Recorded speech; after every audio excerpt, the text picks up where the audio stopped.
2021년 9월 9일 과학의 진실과 오류 제2주차 두 번째 시간 강의를 시작하도록 하겠습니다.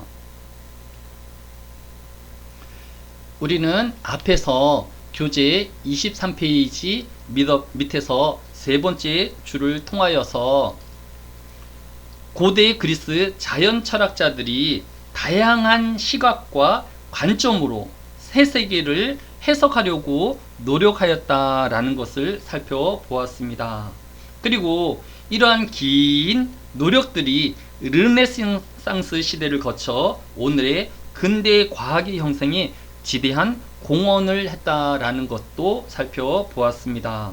결국 과학의 발달이나 또 사고의 발달은 한 사람 또는 한 가지 이론에 매몰되기보다는 아테네 학당이 서로 다른 관점을 가지고 있었던 플라톤의 이상주의적 관점과 그의 제자인 현실주의적인 아리스토텔레스의 다양한 관점들이 점차 발전과 성장으로 보다 진리에 다가서게 한다라는 것을 살펴보았습니다.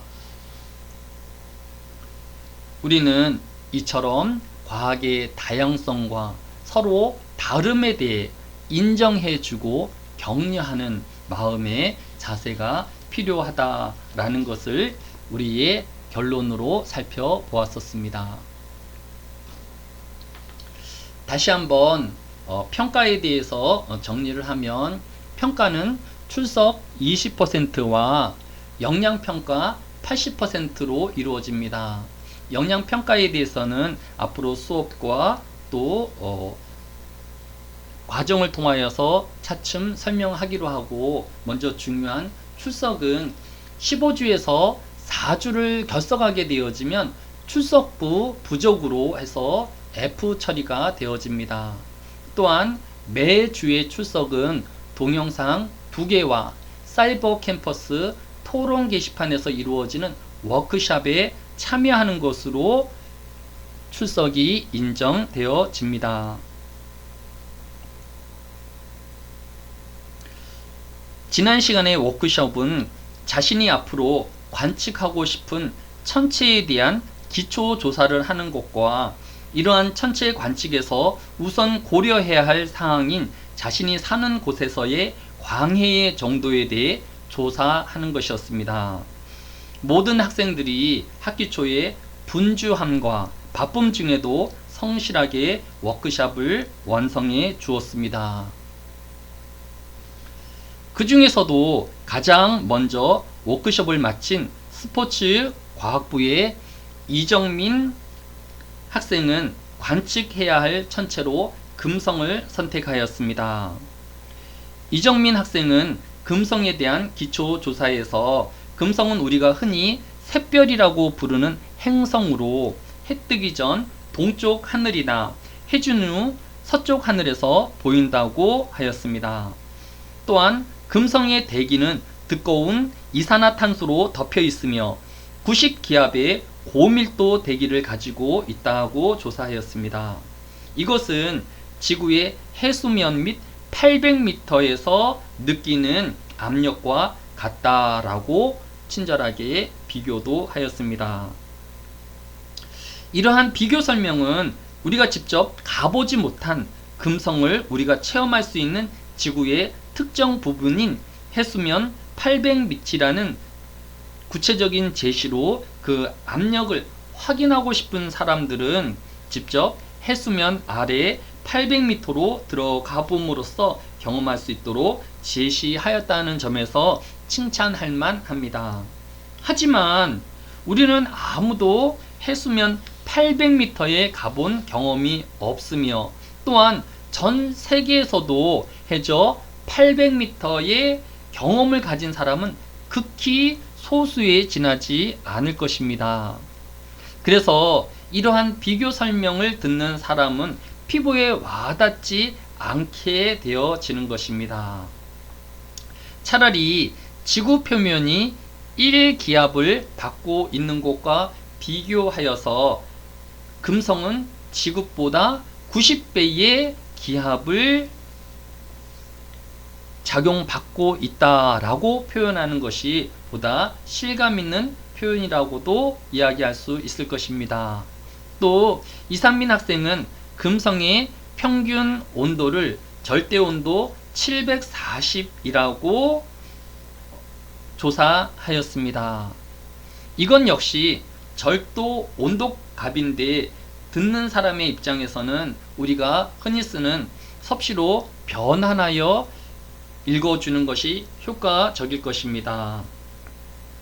절대온도 740도는 섭씨로 변환하는 식인 절대 온도값에서 273.15점을 빼면 섭씨로 변환할 수 있습니다. 금성의 절대 온도 740도는 우리가 흔히 쓰는 섭씨 467도에 해당하는 온도입니다. 따라서 금성의 대기압은 지구의 90배가 넘고 또 금성 표면의 온도는 섭씨 460도에 이른다라고 하면 우리가 보다 금성에 대한 이해를 즉각적으로 할 수 있을 것입니다. 또한 90배의 기압과 또 표면온도 460도에서는 아마도 생명체가 살기 어려울 것이다 라는 추론도 즉시 이어질 수 있을 것입니다.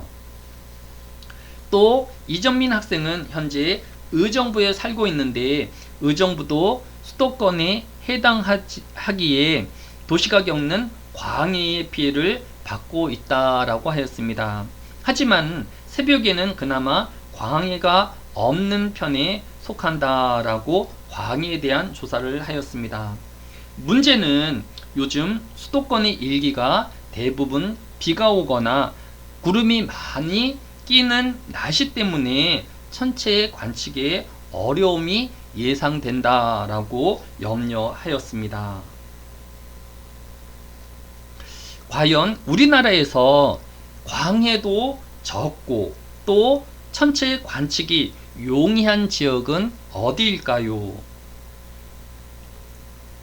가장 먼저는 우리나라의 광해 지도를 통하여서 모든 지역의 광해 지수를 비교하여 찾을 수도 있을 것입니다. 그러나 이러한 노력은 이미 누군가가 해 놓았을 것입니다. 따라서 효율적인 측면에서 우리가 우리나라의 각 지점에서의 광해 지수를 찾고 비교하는 것보다 다른 누군가가 이미 해 놓은 자료를 찾는 것이 훨씬 빠를 것입니다.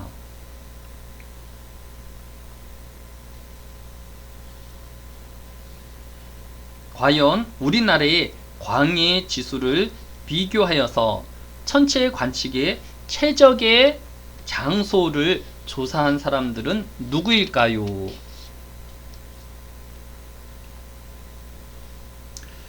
그것은 천체 관측이 용이하고 광해가 적은 지역에 세워진 천문 관측소가 그것일 것입니다. 천문 관측소를 세우고자 했던 사람들은 이미 우리나라 곳곳에 강해와 또 일기 등을 살펴서 가장 천체를 관측하기 좋은 곳에 천문대를 세웠을 것이기 때문입니다. 우리나라에는 강원도 영월에 위치한 별마루 천문대가 유명하고 또 화천군에 위치한 조경철 천문대도 유명합니다. 또 2021년 9월 1일 즉 지난주에 개관한 동해시 별누리 천문대도 있습니다. 그러면 이렇게 수많은 우리나라를 대표하는 천문 관측소는 어디일까요? 각각의 천문대는 서로 비교할 수 없는 장단점들을 가지고 있어서 비교가 쉽지는 않지만 우리 모두가 가지고 있는 만원짜리 지폐의 뒷면에 실린 천문 관측소라고 하면 어느 정도 검증이 되었고 또 모두가 인정할 수 있는 천문대라고 할 수 있을 것입니다. 바로 경북 영천에 위치한 보현산 천문대가 우리나라 지폐인 만원권 뒷면에 실린 우리나라 최대 크기인 1.8m의 광학 망원경을 보유하고 있는 우리나라를 대표하는 천문대 중 하나입니다.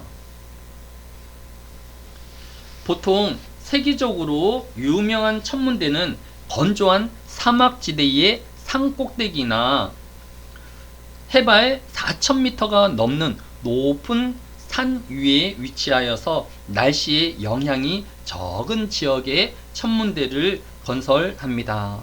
그러나 우리나라는 4,000m에 이르는 높은 산이 없기 때문에 천체 관측을 하기에 기후 조건은 좋은 편이 아닙니다.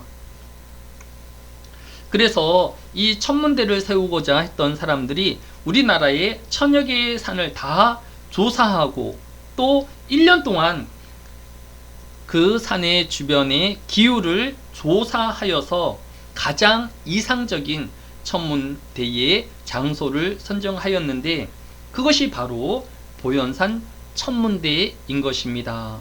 보현산 천문대는 1996년에 개관을 하였고 우리나라에서 가장 큰 1.8m의 광학 망원경을 가지고 있습니다. 뿐만 아니라 태양 플레어 망원경과 다수의 천체 관측 시설들을 보유하고 있습니다. 더욱이 우리나라에서 발견한 소행성 13개 중에서 12개가 바로 이 보현산 천문대에서 발견하였기 때문에 우리나라를 대표하는 천문대이며 별을 관측하기에 최적의 장소라고 말할 수 있을 것입니다. 또 보현산 천문대에서 발견한 소행성들에게는 허준이나 채무선과 같은 한국의 유명 인물의 이름으로 국제 천문연맹에 공식 등록하여서 전세계 모든 사람들이 그 소행성을 한국 이름으로 불리우도록 하기도 하였습니다. 이제 본격적인 수업에 들어가서 오늘 살펴볼 제2장 아리스토텔레스의 운동역학에 대해 살펴보도록 하겠습니다. 물질의 구성 단위는 무엇일까요? 이러한 질문은 과학의 역사와 같을 정도로 오랜 과학의 관심사였습니다. 인류는 이러한 질문에 답을 하기 위해 역사시대 이후 지속적인 탐구한 결과 최근까지 물질을 이루는 기본 단위는 원자라는 믿음을 확고히 해왔었습니다. 이러한 연구를 바탕으로 과학 교과서에는 물질의 구성 단원을 보면 물질을 구성하고 있는 가장 작은 입자를 원자라고 부르고 이 원자의 중심에는 원자 핵을 구성하는 양성자와 중성자 그리고 이 원자 핵 주위를 돌고 있는 전자로 구성되어 있다라고 고등학교 졸업한 사람들은 이것을 진리라고 알고 있었습니다.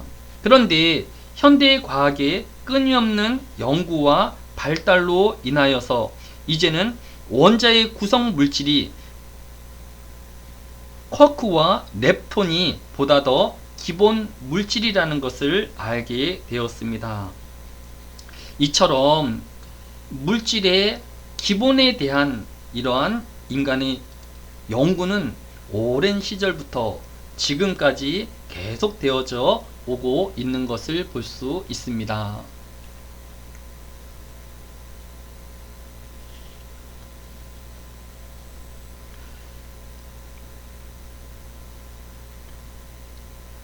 BC 6세기경 그리스의 고대 철학자들은 모든 자연작용을 극히 단순화하여 순수한 물질의 현상으로 설명하려고 하였습니다. 즉, 흙, 물, 공기 등에서 물질을 구성하는 요소 중 가장 근본적인 요소는 하나라고 보았습니다. 우리는 이러한 물질에 대한 이해를 일원소설이라고 부릅니다. 대신 물질이 고차와 액체, 기체의 형태로 존재하듯이 물, 흙, 공기 등은 각 상태 간의 변화가 열이나 불에 의해서 일어난다고 보았습니다. 이와 같이 하나의 물질이 만물의 근본 바탕이라고 주장하는 학설이 일원술인데, 이들은 모두 이 가운데 어떤 물질이라도 적당한 조건에서 다른 물질로 변환할 수 있다고 믿었습니다. 탈레스는 이 기본 물질을 물이라고 생각하였으며, 아낙시메네스는 공기로, 또 헤라클레이토스는 불을 가장 기본 물질로 생각하였습니다. 우리 교과서 27페이지 9번째 줄에 보면 아리스토텔레스는 이러한 일원소술에 반하여 다원소술을 주장하였습니다. 아리스토텔레스는 이 세상의 근원 물질을 물, 흙, 불, 공기 네 가지 원수로 보았습니다. 이 세상의 모든 것들이 이 네 가지 요소들의 조합과 비율에 의해서 결정된다고 생각했던 것입니다. 그런데 아리스토텔레스 시대의 사람들에게 있어서 흙으로 이루어진 달이 왜 땅으로 떨어지지 않고 하늘에 떠 있는지를 설명할 수 없었습니다. 아리스토텔레스는 이를 설명하기 위해서 제5원소술을 만들어 내었습니다. 즉, 우주 공간에는 제5의 원소인 에테르라는 물질이 가득 차서 우주에 있는 별들과 달들이 땅으로 떨어지지 않도록 떠받치고 있다고 주장한 것입니다. 얼마 전 이런 원소설을 모토비로 하여서 룩베송 감독이 제5원소라는 영화를 만들기도 하였습니다. 영화에서는 이집트의 피라미드 벽에 세워진 기호와 그림에 의하면 지구는 5,000년마다 세상이 바뀌어 마귀가 찾아오는데, 이때 아리스토텔레스가 물질의 근원이라고 말한 물, 흙, 바람, 흙을 상징하는 4개의 돌과 절대선과 결합해야만 세상을 구할 수 있다라는 내용입니다. 비록 아리스토텔레스가 말한 제5원소인 에테르 대신에 니루라는 여주인공으로 바꾸긴 하였지만 고대의 다원설로 현대의 과학 영화로 제작하였다라는 점에서 창의성이 돋보이는 작품입니다. 우리 교재의 26페이지 첫 번째 줄에 보면 현대를 살아가는 우리는 태양 주위를 도는 행성들이 갖는 원심력과 태양과 행성 사이의 만류인력의 법칙이 균형을 이루어 조화를 이룬다는 것을 알고 있지만, 이러한 사실은 1665년 영국의 물리학자인 뉴턴에 의해서 만류인력이 발견된 이후의 과학적인 사실입니다. 당시 뉴턴은 떨어지는 과학에 착안하여서 질량을 가진 모든 물체는 두 물체 사이의 질량의 곱에 비례하고 두 물체의 거리에 제곱에 반비례하는 인력이 작용하는 힘이 있다라고 수치화하였던 것입니다. 그러나 고대 그리스의 철학자들은 이러한 과학적 수준에는 이르지 못하였습니다. 교재 27페이지 12번째 줄에 보면 물, 흙, 불, 공기 이 네 가지 요소들은 아리스토텔레스의 운동론에서도 매우 중요한 역할을 하게 됩니다. 아리스토텔레스는 지상에 정지된 모든 물건은 그들 본연의 장소에서 휴식을 취하는 중인데, 만약 그 본연의 장소에서 이탈하였을 때에는 즉시 자신의 곳으로 돌아가려는 운동이 일어난다고 보았습니다. 즉, 물 위에 떨어진 돌은 물 밑으로 가라앉으려고 하고, 또 물속의 공기방울은 물 위로 떠 오르려고 하고 또 불은 공기 위로 타오르는 이유가 자신의 위치로 돌아가려는 본성에 기인한 것이라고 해석하였습니다. 이처럼 물체가 주어진 본성에 따라 움직이는 현상을 아리스토텔레스는 자연 운동이라고 보았던 것입니다. 교재 28페이지 10번째 줄에 보면, 그런데 아리스토텔레스도 사람에 의해 던져진 돌이 곧바로 땅으로 떨어지지 않고 날아가는 것을 설명할 수 없었습니다. 그래서 아리스토텔레스는 자신의 주장을 정당화하기 위해 그 이유를 공기에서 찾았습니다. 돌에 의해 밀린 공기가 물체가 있던 자리로 재빠르게 이동하면서 물체를 계속 앞으로 밀어낸다라고 설명하였던 것입니다. 교재 29페이지 네 번째 줄에 보면, 대포를 벗어난 포탄이 운동인인 공기에 의해 강제 운동인 직선 운동을 하다가 그 운동이 끝난 시점에 자연 운동으로 전환하여 지구의 중심으로 곧장 떨어질 것이다 라고 설명한 것입니다.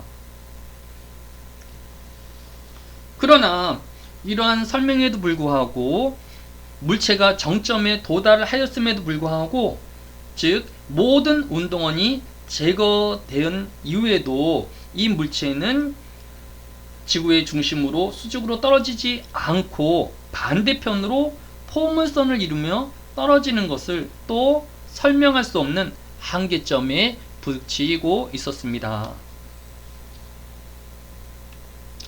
우리 교재 30페이지 5번째 줄에 보면, 이처럼 아리스토텔레스의 주장이 여러 문제점이 있음에도 불구하고 이것을 설명할 과학의 발달이 이루어지지 않았기 때문에 오류를 알고 있으면서도 계속 과학자들에게 묵인되어 왔던 것입니다. 그러던 중에 1348년 파리 대학의 학장으로 취임한 대표적인 스콜라 철학자인 장 뷰리당은 아리스토텔레스의 운동인의 개념을 비판하고 새로운 방식으로 설명하였는데, 그는 날아가는 돌멩이 뒷부분에 공기가 밀려 들어감으로써 돌멩이가 앞으로 날아간다 라고 보는 아리스토텔레스의 해석이 잘못된 것이라고 보았습니다.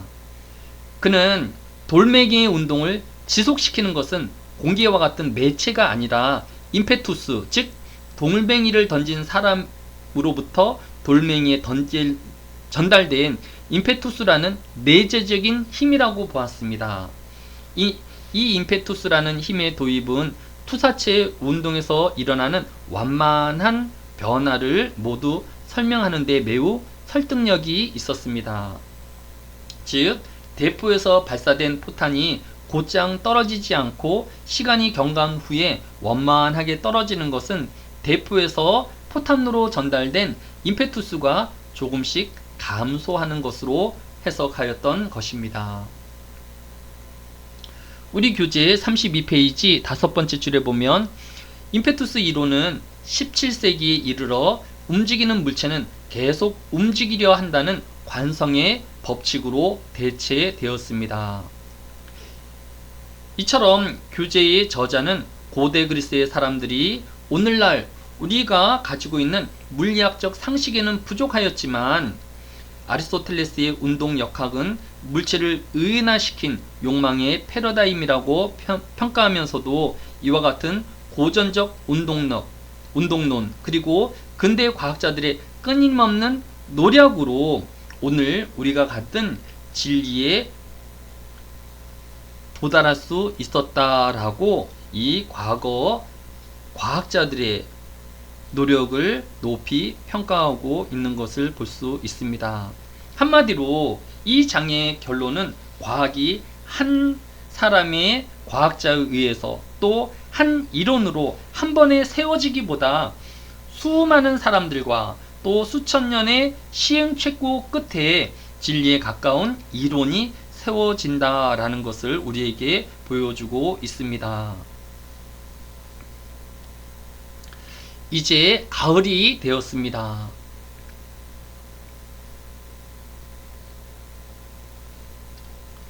여러분이 지금 보고 있는 백석대학교의 가을을 배경으로 한 학교 홍보 사진 중에 하나입니다. 많은 사람들이 사과나무에서 사과가 떨어지는 것을 보았지만 뉴턴만큼 자세히 보지 못하였기 때문에 관성의 법칙을 알아채지 못하였습니다. 또 뉴턴만큼 가까이 다가서서 보지 못하였기 때문에 이 마르일리 법칙이 2000여 년의 시간이 필요했을지도 모릅니다. 여러분이 지금 보고 있는 백석대학교의 가을의 아름다운 교정의 모습은 하루아침에 이루어진 것은 아니었습니다. 오랜 시간 동안 사람들의 노력과 전체적인 조화를 이루어가는 긴 노력 끝에 여러분들이 지금 이렇게 아름다운 백석대교의 가을 풍경을 볼 수 있게 되어지는 것입니다.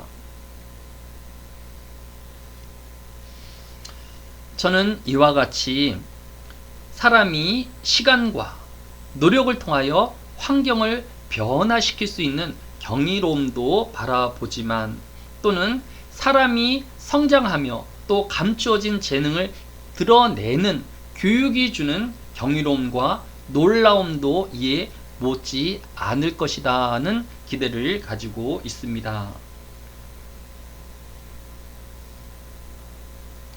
코로나19로 인하여서 기억 없는 비대면 수업이 이루어지고 있지만 이제 어서 교수자와 학생이 또 학생과 학생들이 상호 교제하며 좋은 추억을 만들어 내어 가고 또 백석대학교의 아름다운 가을 풍경들을 함께 거니는 그러한 시간이 어서 오기를 기대합니다. 또한 여러분들이 낮뿐만 아니라 저녁이면 밤하늘의 별을 바라보며 의미있고 가치로운 별과 같은 존재인 것을 여러분이 깨달아 알 수 있기를 바랍니다. 오늘 수업은 여기서 마치지만 토론 게시판을 통하여 워크숍을 통해 또 다음 시간을 통하여 여러분을 계속 만나도록 하겠습니다. 수고 많았습니다.